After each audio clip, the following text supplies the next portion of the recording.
EPA del segundo trimestre del 2011. Total de autónomos, más exactamente, trabajadores por cuenta propia en Extremadura, 78.000.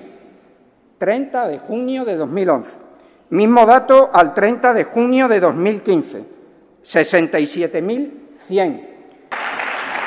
EPA del segundo trimestre de 2011. EPA del segundo trimestre de 2015. Menos 10.900 trabajadores por cuenta propia menos. Este es el modelo que tenemos que seguir.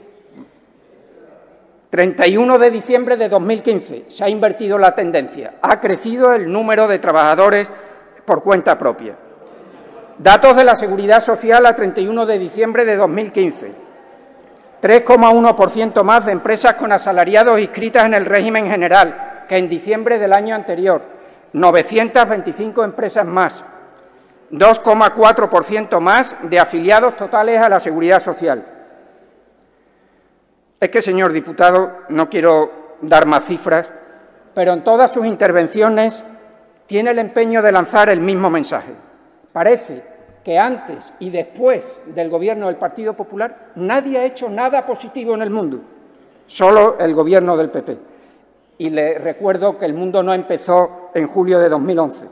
Las actuaciones en materia de emprendimiento y de desarrollo empresarial se comenzaron mucho antes por gobiernos socialistas. Yo, si me permite una licencia dialéctica, si existiera la psiquiatría política, yo creo que a ustedes le diagnosticarían trastorno bipolar político. Consejero, el tiempo. De repente y sin transición, de referencia mundial, de modelo histórico, de cambiar, como lo ha dicho, el destino de Extremadura. Eso del destino me suena a una frase histórica también. Nosotros no somos tan ambiciosos. Nosotros simplemente queremos mejorar la vida de los extremeños mañana y pasado y al otro día. Lo del destino de Extremadura ya lo veremos. ¿No sería más sensato que, además de descalificar, aportaran propuestas más allá de lo bueno que fue su gobierno, propuestas concretas? Estaremos encantados de escucharlas.